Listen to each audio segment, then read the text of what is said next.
the President of the United States and the Prime Minister of the State of Israel.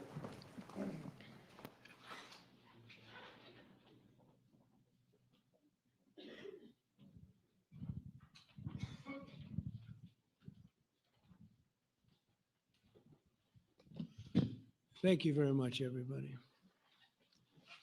So this is a big, big day, a beautiful day, potentially one of the great days ever in civilization.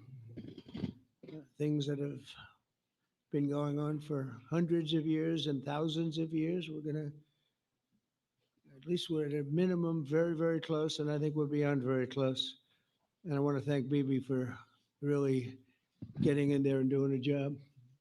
We've worked well together, as we have with many other countries, both of us, with many other countries, which is the only way this whole situation gets solved. And I'm not just talking about Gaza. Gaza is one thing, but we're talking about much beyond Gaza.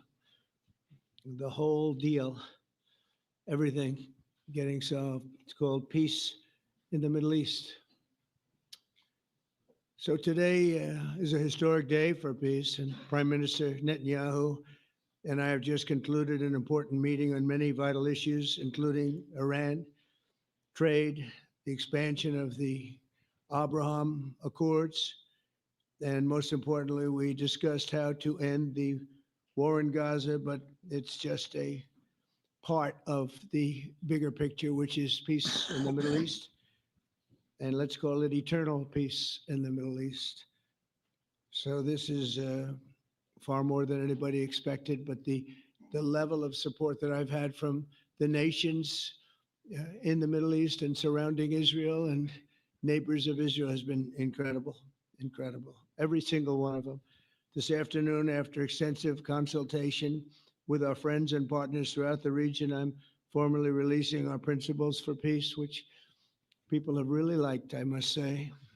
And these are done, not just routinely done, these are done with total consideration and working with the nations that we're talking about. All of these nations have made contributions to those suggestions. I want to thank the leaders of many Arab and Muslim nations for their tremendous support in developing the proposal, along with many of our allies in Europe. Europe has been very much involved, and as I was called by many of the European leaders, most of them saying, "Is this true? Are you really doing peace in the Middle East? This is the most incredible thing we've heard." Some think it's the biggest thing they've ever heard.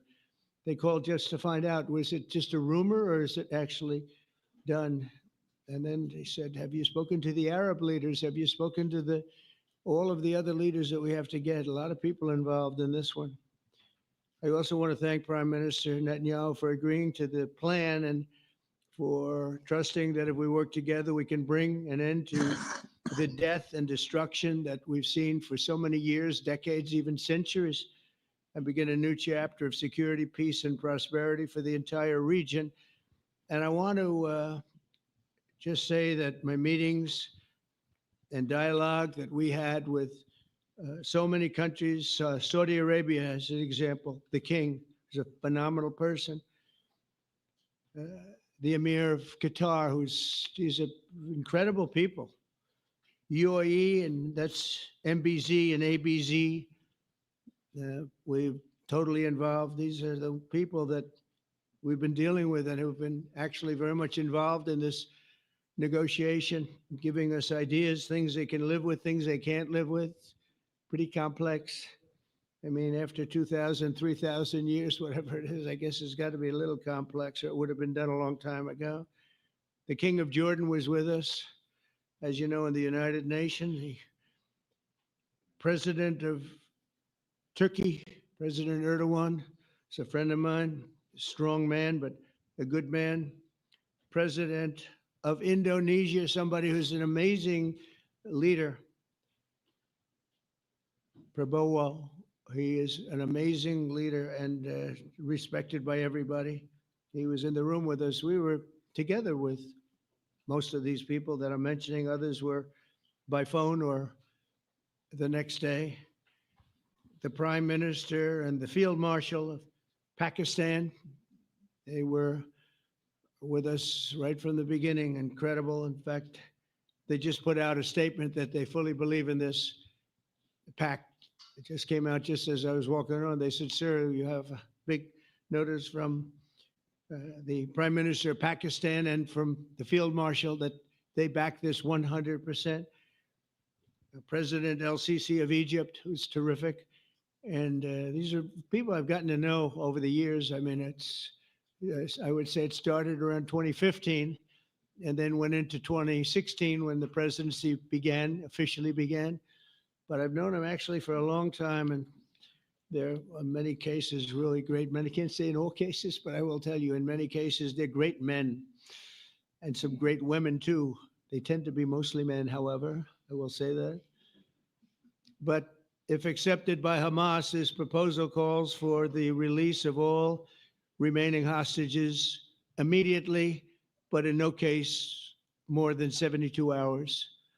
So the hostages are coming back, and I hate even saying this from the standpoint, doesn't sound right, but it is so important to the parents. The bodies of the young men, I believe in almost all cases, the young men are coming back immediately.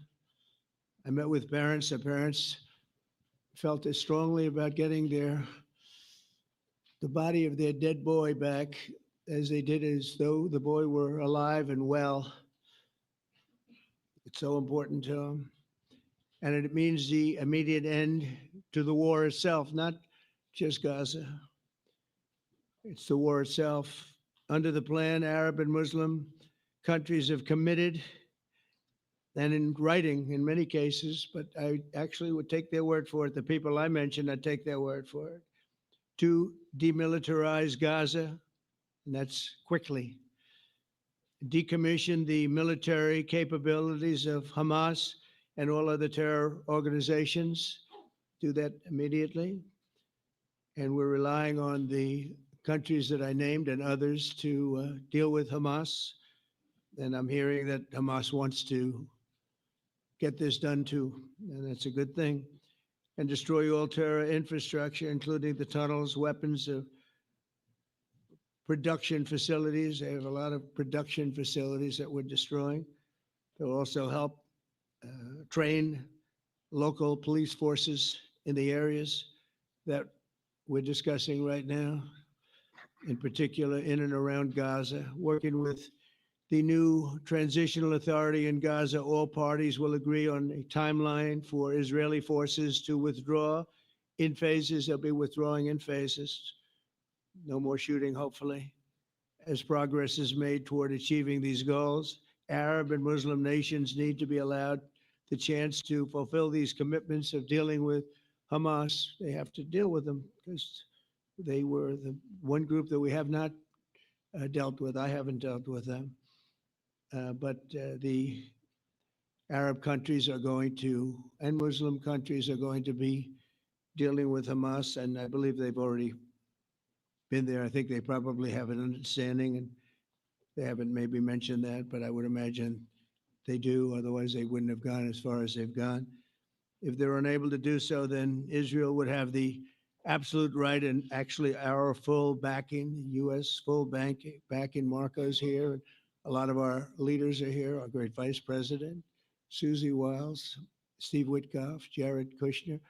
They've been so involved in this process. I don't think anybody else could have done it or even come close, but it's we're right there. We're right there. First time in thousands of years, I think you can probably say, if you really look into it, if you study back, if you're a scholar, you would say thousands of years. Israel would have my full backing to finish the job of destroying the threat of Hamas. But I hope that we're going to have a deal for peace. And if Hamas rejects the deal, which is always possible, they're the only one left. Everyone else has accepted it. But I have a feeling that we're going to have a positive answer. But if not, as you know, Bibi, you'd have our full backing to do what you would have to do. Everyone understands that the ultimate result must be the elimination of any danger posed in the region, and the danger is caused by Hamas. The tyranny of terror has to end, and this is, again, something that we're looking for. This is eternity. This is for forever. To ensure the success of this effort, my plan calls for the creation of a new international oversight body, the Board of Peace, we call it, the Board of Peace, sort of a beautiful name, the Board of Peace, which will be headed not at my request, believe me, I'm very busy, but we have to make sure this works. The leaders of the Arab world and Israel and everybody involved asked me to do this, so it would be headed by a gentleman known as President Donald J. Trump of the United States. That's what I want, is some extra work to do, but it's so important that I'm willing to do it, and we'll do it right. And we're going to put leaders from other countries on, and leaders that are very distinguished leaders, and we'll have a board. And one of the people that wants to be on the board is the UK former Prime Minister, Tony Blair, good man, very good man, and some others. And they'll be named over the next few days. And it'll be quite the board. Working, everybody wants to be on it now. I don't know if that had anything to do. They named me and everybody else wanted to be on it. I guess they figure, well, he's a soft touch. He'll be easy to deal with. Working with the World Bank and others, it will be responsible for recruiting and training a new government that will be made up of Palestinians along with highly qualified experts from all around the world. Hamas and other terrorist factions will play no role in the board, but they'll play no role in the governance of Gaza at all, directly or indirectly. As you know, thousands of Hamas leaders have been killed, and soldiers have been killed. And we can never forget October 7th, but thousands have paid the price for that. And now it's time to get our hostages back and get back to trying to build something that's really great and very important. In our meeting today, Prime Minister Netanyahu was very clear about his opposition to a Palestinian state. And he continuously mentions October 7th, and I understand that. Most people do. And I understand and respect his position on many things, but what he's doing today is so good for Israel. I noticed that they have large crowds gathering in Israel all the time, and they have my name up. They like me for whatever reason, Bibi, I don't know, but they do like me. But they say two things: please get the hostages back, and please end the war. They've had it. It's had it. So I think it's a very popular thing you do, because he's a warrior.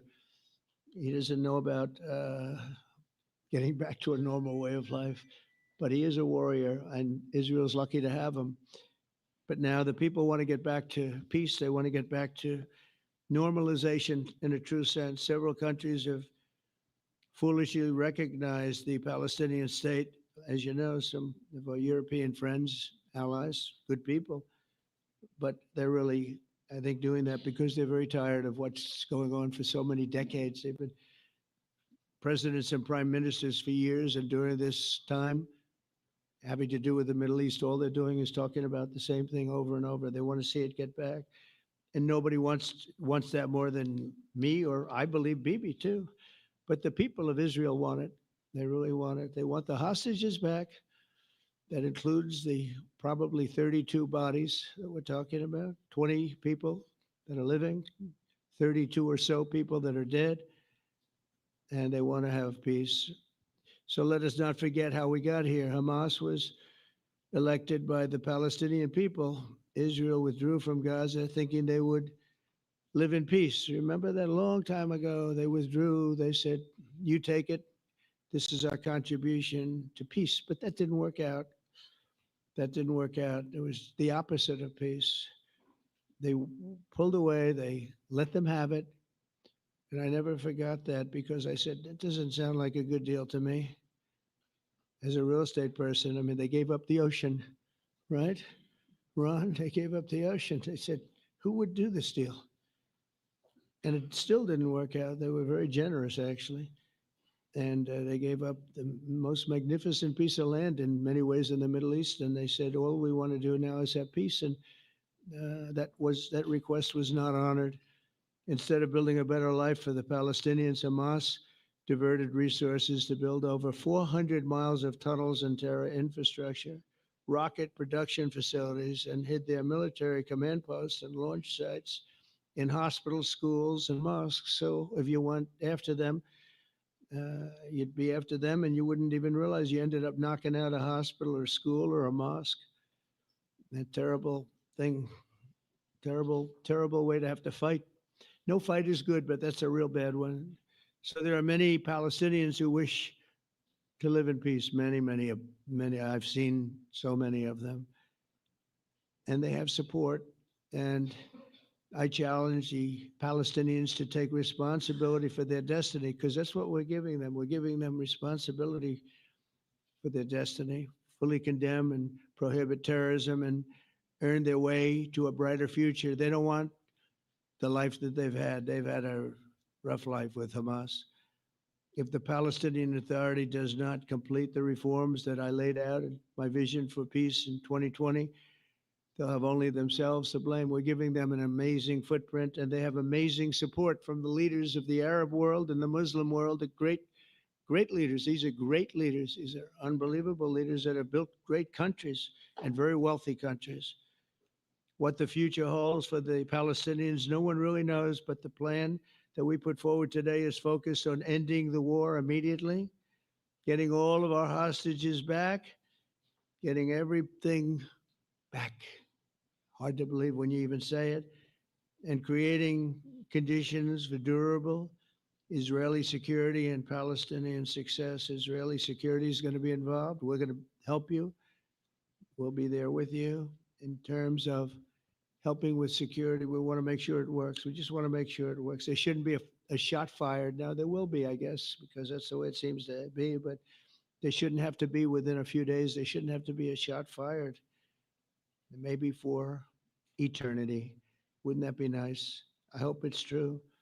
I can tell you the leadership of that region feels that there's a good chance of it being true. So this will lead to this agreement that we're talking about will lead to a sustainable long-term peace. No president in history has been a greater friend of the state of Israel than I have, in addition to negotiating the Abraham Accords. I like to say it that way because the real people, that's what they call Abraham. I would say Abraham, but it's so much nicer when you say Abraham. So much more elegant. But the Abraham Accords, they were amazing. Jared, you did that along with your group of geniuses, and nobody thought that could be done. We have 4 countries, and Sleepy Joe Biden didn't do a thing. He didn't even know what the hell they were. He should have had them fold up. But I think this will also lead to packing them. And who knows, maybe even Iran can get in there. I hope, we hope we're going to be able to get along with Iran. I think they're going to be open to it. I really believe that. But they could be a member. I long ago said, I'll bet you at some point Iran will be a member of the Accords. And little did I realize it was going to take this turn.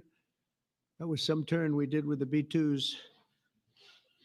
But I think they might very well be there because it's a great thing for them economically. I recognize the eternal capital of Israel. I opened the American embassy in Jerusalem. That was something that everyone said would never be done, could never be done. Virtually every president for many, many years, for decades, would campaign on making Jerusalem the capital of Israel. They campaigned on it over and over. Is that right, Steve? Is that right? Everyone, and when they got to it, and I understand why now, because it was so, when I got to office, I campaigned on it too. I said, we're going to make it. And then I'd get calls from the leaders of various countries saying, please don't do it. Please don't do it. It'll end the whole world. Please don't do it. And finally, I just didn't say anything and I did it. People were calling me before I did it because they heard I was going to do it. And leaders of countries were calling me. And I think it was on a Thursday that I did it. And they'd call me Monday, Tuesday, Wednesday, 3-4 times a day. And I said, tell them I'll call them back on Friday. And I announced it on Thursday, and I called them back, the biggest people in the world, and they said, "You've done it." I said, "Done what?" "You've made the capital of Israel, Jerusalem, and we wanted to talk yet. I wish you called me a little sooner. Maybe I could have done something about." So that was a lot easier than getting into an argument because I knew what they were calling about. And you know what? It turned out to be amazing. Everybody thought it was going to lead to the end of the world, right? The end of the world, Ron. That's what they said. It didn't lead to anything. It just led to something that I promised and something that was very, very popular for Jewish people and a lot of other people too. I recognize Israeli sovereignty over the Golan Heights, and I cut taxpayer funding to the corrupt United Nations Relief and Works Agency. And United Nations was interesting because, as you know, a few days ago, they introduced me. Ladies and gentlemen, the President of the United States. I'm looking at my teleprompter, and the thing was dead, stone cold, dead. The thing's up here. I have a long, beautiful speech to make. I'm back 30 feet back, and I'm saying, they're introducing me. There's nothing on my teleprompter. So, but I made a speech. I actually got good marks. You think Biden could have done that? I don't think so. I don't think he could have done that. I don't think too many people could have done it. But actually, it was actually more of a speech from my heart, if you want to know the truth. I think it was maybe better in certain ways because it was from the heart. It has to be from the heart. Otherwise, you're in big trouble.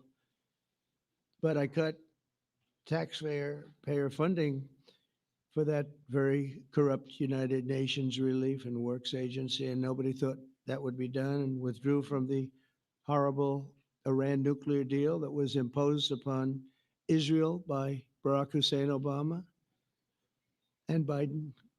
And I don't think Biden knew anything about it, though. I don't think he knows anything about it now, actually, if you ask him. You say, what is that? And we obliterated Iran's nuclear enrichment capacity, making it impossible for them to have a nuclear weapon, which they would have had probably in about 2 months from that.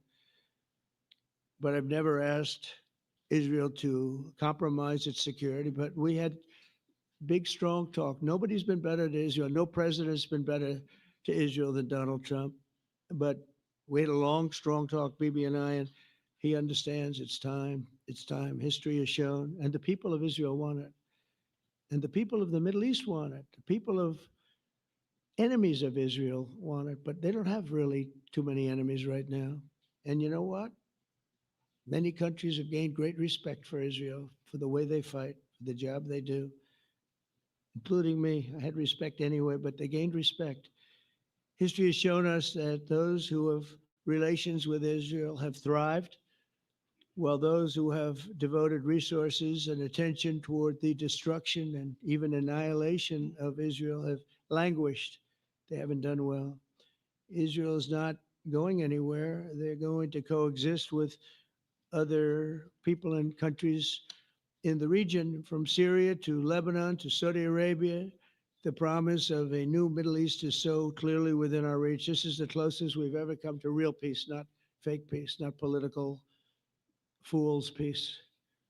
If we can get this difficult problem solved, the opportunities for all within that vast region of this world, it's a vast region, it's unlimited. The Abraham Accords show that all countries are better off when they communicate and work together and embrace new opportunities. I hope Jared and Steve and Susie and Marco and JD, we have great people. I hope you guys are going to work very hard to get these other countries in, because now they have no excuse. There's no longer an excuse. They were somewhere hesitant. And I tell you, the 4 countries that went in, I give them tremendous credit, and it's worked out incredibly well for them.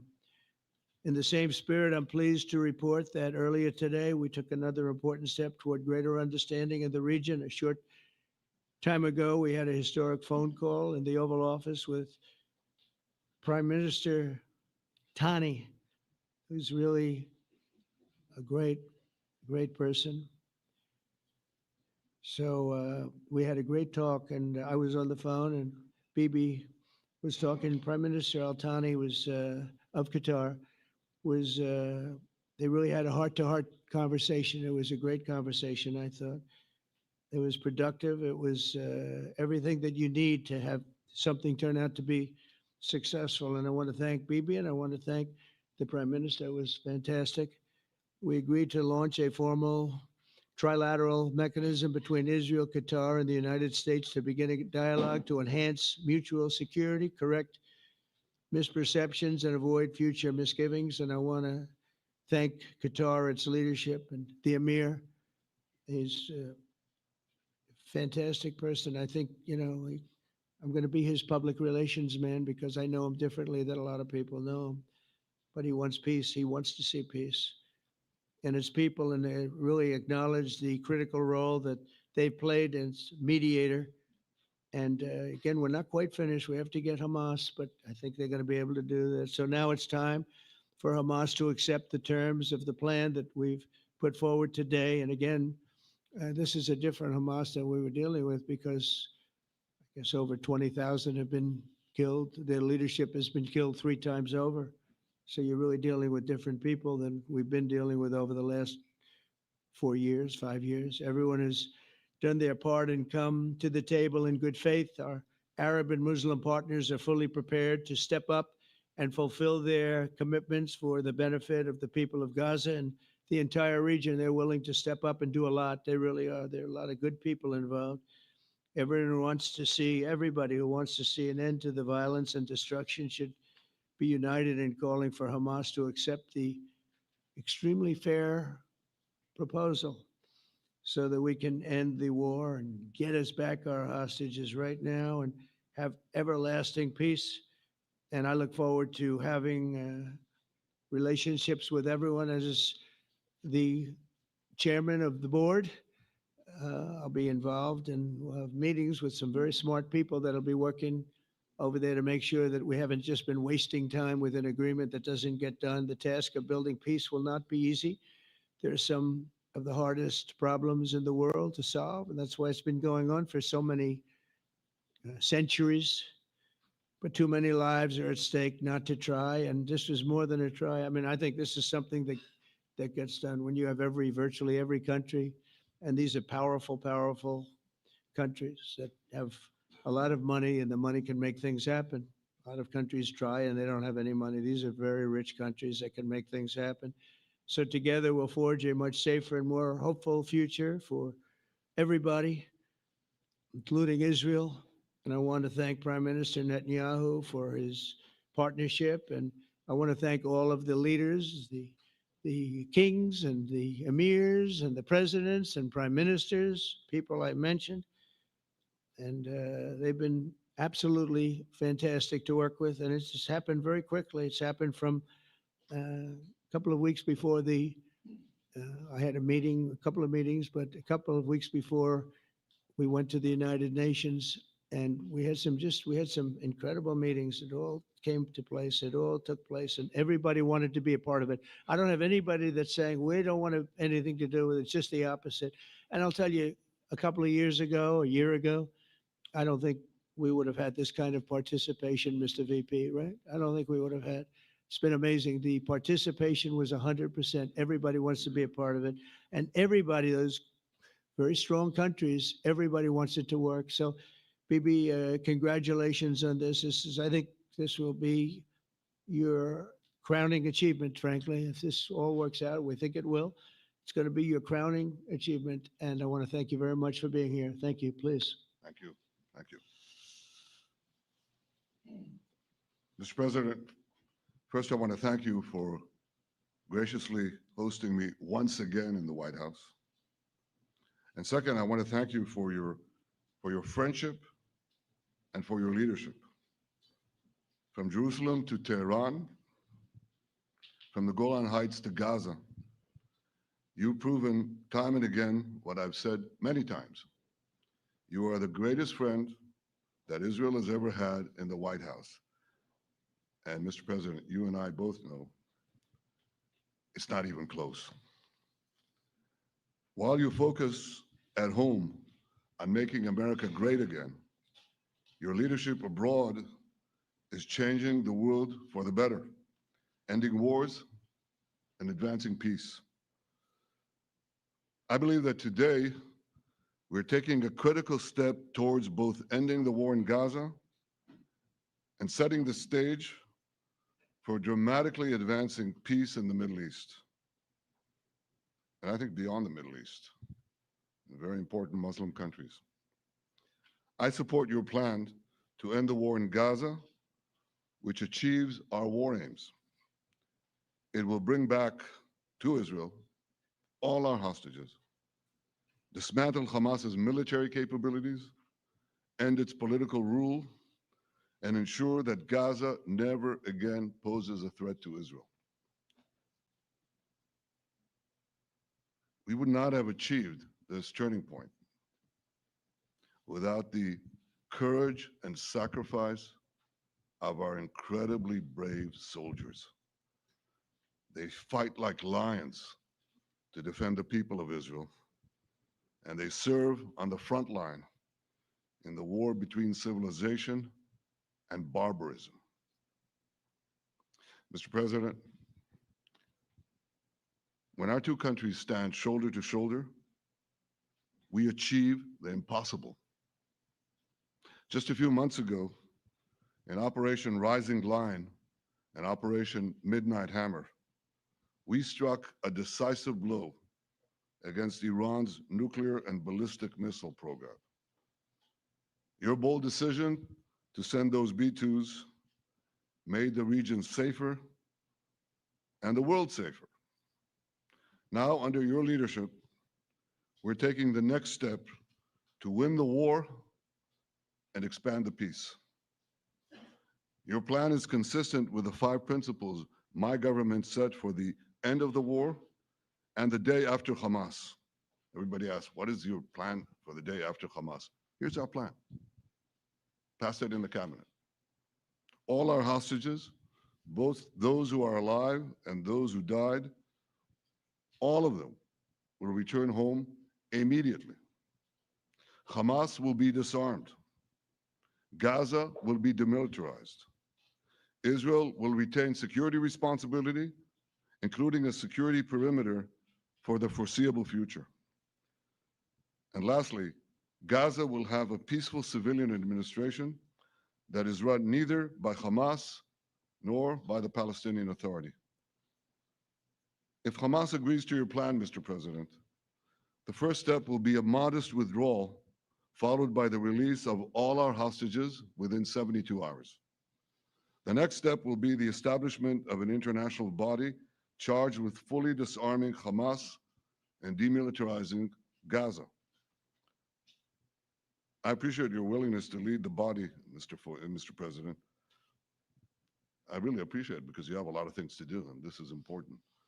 And it reflects the confidence that this will give everyone, that things will be followed up on all the commitments made. The fact that you're taking this on, I think helps a lot to make sure that everything flows in the direction that we want. Now, if this international body succeeds, we will have permanently ended the war. Israel will conduct further withdrawals linked to the extent of disarmament and demilitarization, but will remain in the security perimeter for the foreseeable future. I think we should understand that we're giving everybody a chance to have this done peacefully, something that will achieve all our war objectives without any further bloodshed. But if Hamas rejects your plan, Mr. President, or if they supposedly accept it and then basically do everything to counter it, then Israel will finish the job by itself. This can be done the easy way, or it can be done the hard way, but it will be done. We prefer the easy way, but it has to be done. All these goals must be achieved because we didn't fight this horrible fight, sacrifice the finest of our young men to have Hamas stay in Gaza and threaten us again and again and again with these horrific massacres. Mr. President, I was encouraged by your clear statement at the UN against the recognition of a Palestinian state. That would be an outcome that, after October 7th, would reward terrorists, undermine security, and endanger Israel's very existence. As for the Palestinian Authority, I appreciate your firm position that the PA can have no role whatsoever in Gaza without undergoing a radical and genuine transformation. In your 2020 peace plan, which you mentioned just now, you made clear what that transformation requires. It's not lip service. It's not checking a box. It's a fundamental, genuine, and enduring transformation. And that means ending pay to slay, changing the poisonous textbooks that teach hatred to Jews, to Palestinian children, stopping incitement in the media, ending lawfare against Israel at the ICC, the ICJ, recognizing the Jewish state, and many, many other reforms. It won't come as a surprise to you that the vast majority of Israelis have no faith that the PA Leopard will change its spots. But rather than wait for this miraculous transformation, your plan provides a practical and realistic path forward for Gaza in the coming years, in which Gaza will be administered neither by Hamas nor the Palestinian Authority, but by those committed to a genuine peace with Israel. I think this can be not only a new beginning for Gaza, I think it can be a new beginning for the entire region. Under your leadership, we can re-energize, well, I've got to contribute my own, we can re-energize the Abraham Accords. That's what it's called in the original Hebrew, Abraham. Abraham is fine, Abraham, however you want to call it. Under your leadership, Mr. President, we can re-energize the Abraham Accords that we forged 5 years ago. We can expand them to many more Arab and Muslim nations that choose moderation over extremism. I think there's an opportunity here. It's not going to be easy. It's tough going, but I think if we succeed, you're absolutely right. We're going to open possibilities that nobody even dreamed of. But I think we dream of them. As you've told me, Mr. President, and you've told the world many, many times, you said, remember October 7th. Remember October 7th. And we do. We will never forget the horrors of October 7th, and we will do whatever is necessary to make sure they don't happen again. Since October 7th, Israel's enemies have learned a hard truth. Those who attack us pay a heavy price, but those who partner with us advance progress and security for their peoples. President Trump just said it. It's also in the Bible. It says, those who will bless you will be blessed, and those who will curse you will be cursed. And that's actually what is happening. We want the blessings. I think we've done a lot in the past 2 years to end the curse. We're not finished, but we've done a lot. And we've done a lot together to end the curse. I want to thank your entire team for their efforts to get to this point. I especially want to thank Steve Witkoff and Jared Kushner for their indefatigable work to bring Israel and Arab states in the region closer together. I am deeply grateful to both of them for their work. We had a phone call today just to make it clear. I said to the Prime Minister of Qatar, Israel was targeting terrorists, wasn't targeting Qatar. And of course, we regretted the loss of the Qatari citizen, wasn't our target. And I very much appreciate President Trump's proposal to have a trilateral body, the United States, Israel, and Qatar, to work out respective grievances. There are quite a few. But if we could try to mitigate them or put it on a different footing, I think that'll be good for everyone. Above all the people, the fine team, many helpers who've done this, I want to thank you, Mr. President. History has already shown that under your leadership, Israel and America can change the face of the Middle East. And today I'm hopeful that your plan to end the war in Gaza will do so again and do so soon. It will free our hostages, end Hamas's tyranny in Gaza, and enable a more secure and prosperous future for the peoples of our region. Thank you, Mr. President. May God bless America. May God bless Israel. May God bless the indispensable alliance between our countries. And may I add in Hebrew, G'mal Chatima Tova, may we all be inscribed in the book of life. Thank you. Thank you very much, Bibi. So I think while we wait for these documents to be signed and get everybody in line, I think it maybe is not really appropriate to take questions. I'm meeting with, as you know, a couple of Democrats in a little while about the country, about keeping our country open. They're going to have to do some things because their ideas are not very good ones. They're very bad for our country. So we'll see how that works out. But this is something that was really historic today. This was something that was amazing. I think, Bibi, I mean, depending on you, I think while we're waiting for signatures and waiting for approvals from a lot of different countries that are involved in this, we probably shouldn't take questions, or would you like to take a question or two from perhaps a friendly Israeli reporter, if there's such a thing? That's a very, very tough proposition. But I would think, Mr. President, that I would go by your instinct that this is, we'll have enough time for questions. Let's settle I the think issue so. first, I think. No, Thank you very much, everybody. Thank you.